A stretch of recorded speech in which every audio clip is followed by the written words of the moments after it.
Hey guys, it's Nerdiversal back here with another video.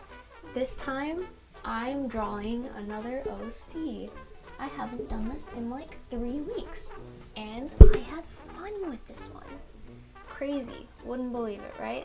I hate it when that happens. Anyways, so for this video, I'm drawing my OC, and you're gonna call me the biggest weeb for this because truly I am, but his name is Hisashi Minami. And he is obviously, if you can't tell by the name, Japanese. And I have a lot of other characters that I swear to God are not Japanese, so I hope I'm less weeb for that. Screw it, I've already hit that level. Anyways, so his name is Hisashi Minami. He was born in America, and his mother was also born in America, but his father was Japanese. Just a little bit of backstory on this character. He was actually sort of loosely based on one of my friends from school, and I've actually heard that that's a really good thing to do, is to, you know, base some of your OCs off of real life people, you know, because it makes the character seem more believable as opposed to using, you know, for example, regular anime tropes like yandere or dere, which don't really make sense if you really put those into the perspective of actually seeing them as a human being. You don't see somebody that brings you a box of chocolates and they're like, it's not because I like you or anything, because that would be weird. If somebody came up to you and did that, you'd be like, well, I didn't think you did. And I put 3 fingers on that. Wow. I sure do hate myself. But anyways, so I based this character loosely off of one of my friends. I won't name her name, but just his whole attitude, he's as opposed to what she likes, he's really addicted to reading.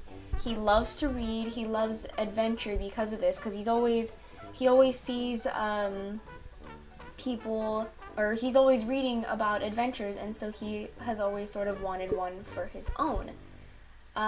Before I start rambling too much about this character, so just the basics: he likes to read, he loves adventure. Other than that, I think that's really all the basics that there is to it. So for this drawing, I originally drew it on paper. As you'll see, most of my digital drawings, I do it like that, where I'll draw it on paper and then I'll scan it and then I will draw onto it later. Just makes it easier. But then you realize all the little anatomy mistakes you do, because you turn the thing around. Like if you turn the canvas around, it makes it I don't know why, but it like shows you a different view of what you're drawing, and suddenly you realize all the mistakes you've made. And I should really do that more often, because I feel like there's a lot of drawings I've missed out on that, where they probably just look butt ugly, and I've never realized because I don't do the turnaround thing, and I don't realize how unsymmetrical it is, how weird the body looks, and I really should do that more often. But like you'll see in this video, and I think it already came up, where I'm fixing his shoulder, because it was way off, and I tend to do that where I like put the shoulder really low, and it's really weird. I'm not sure why I do that, but like I notice, and I don't see any other artists making those anatomy mistakes where they have one weird shoulder or one weird leg that kind of just doesn't match with the rest of the body. So I wonder if that's just me seeing that, just like seeing my own art suddenly makes me see all the anatomy mistakes that I would never see on somebody else's drawing. But either way, even if nobody notices, it still feels good to me, because then I'll notice like a few days later after I've already drawn it and I'm going back to look at it, and I realize I've made a terrible anatomy mistake. So honestly, it is really good to turn the canvas around so that you know what you're doing. And with this drawing, I sort of intended to not color it, and I was just going to leave it black and white. Oh, buddy boy, do my plans always fall through, because suddenly I decided to color it. I don't know why I decided to do that, but I decided to do that. And I think I started to practice a little bit, and here's a little tip of advice that I learned, and I don't remember where I learned this from, but I learned it somewhere, where when you're coloring almost anything, you'll see I do this with the shoes, you'll take instead of just using black, what you'll do is you'll move it down the color line. So you see where that's just like that rainbow thing, and you want to darken it a little bit, pull it down a little bit to the black, and then also pull it more towards a different color. And I'm explaining this a little bit prematurely because I don't really do this until I start coloring in the shoes, and that's not till way later. And by the way, I drew this drawing a while ago. I drew this before I drew the Noctis one, and the Noctis one was last week. And so there's a little bit of things that I learned before the Noctis thing that I hadn't learned here. Like, I think coloring the eyes with a slight shade of the skin color makes it look a little bit better and a little less anime looking. So I guess that might help. I think I sort of do this here with the whole coloring thing, or maybe I don't.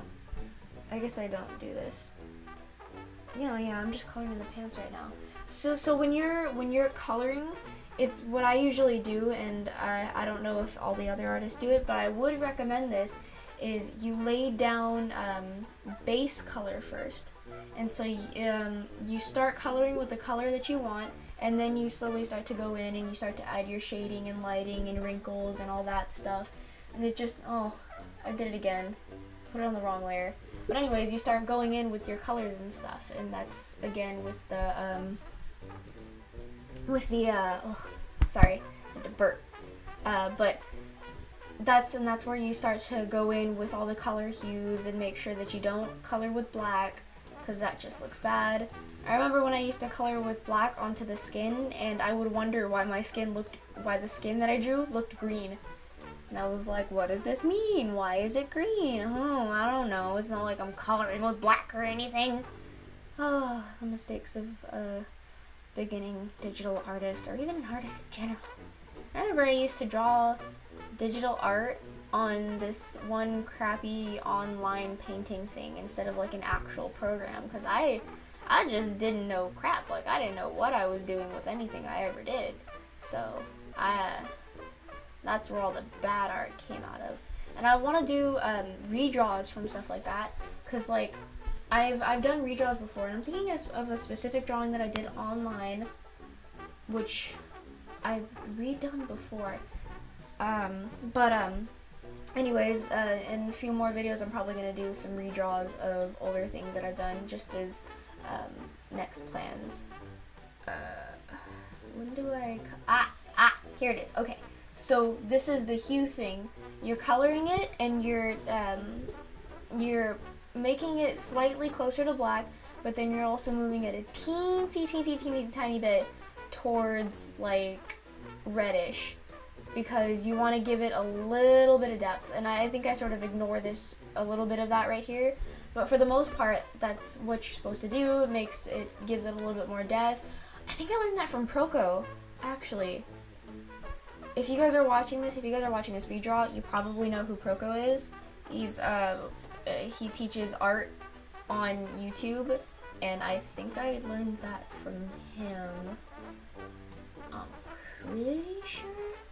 But either way, it sort of helps, and it's definitely a lot better than coloring with black. I don't know what I'm doing here. Oh, I guess I'm shading still. The shading never ends. For some reason, the coloring takes so much longer than the actual, like, detailed line art itself. For no reason. Like, I'm pretty sure line art took me 15 minutes, coloring took me an hour, 2 hours. I don't remember how long this entire video was recorded, actually. I want to say it was like 2 to 3 hours, but that's only because the program I was using, if you can't see on there, it's Screencast-O-Matic, where it gives you 15 minutes of recording time every time. And this is because I didn't know the program that I'm using to edit this video. I didn't know that it had a screen record, which certainly helps that it does. But yeah, best bet, find you a program that has a screen recorder already, because it certainly will help. You don't want to use Screencast-O-Matic, where it gives you 15-minute intervals without paying, because then you're having to stop your drawing every 15 minutes just so that you can stop, record, make sure the file is there, make sure nothing's bad, and then you're just stressed, and then it's just not a good time. It's just not a good time. Then you're just stressed about the actual recording instead of just drawing and having a good time. And drawing can be a good time until you start throwing Screencast-O-Matic in there. To be fair though, Screencast-O-Matic was really good, despite, you know, the 15-minute interval thing, specifically because it was free and it's online.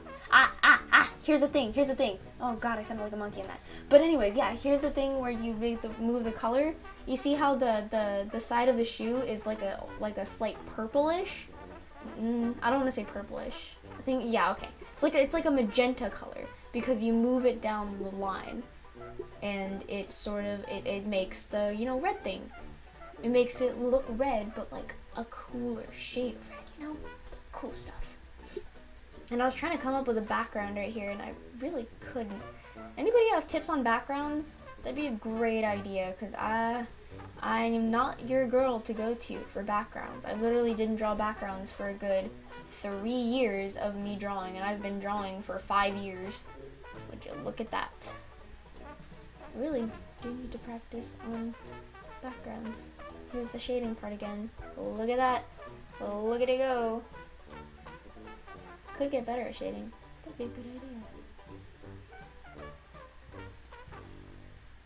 Then you do the whites, and you put the whites in of the shoes, because he's a red boy. He likes red. Red is his favorite color. And I tried experimenting with the hair right here, and it just didn't go well. And I ended up just doing what I usually do with hair, which is just put in line marks that like represent the hair, and then I erased all the crap that I did earlier. Because it did not look good. But I would experiment with it again, because I think it'd be cool. And I think this is nearing the end of the video. So, this is my final product, guys. Oh, wait. This is my final product, guys. Thank you all for watching, and I hope you guys come for the next video. Leave a comment as to what you'd like to see me do next. Thanks, guys. Bye!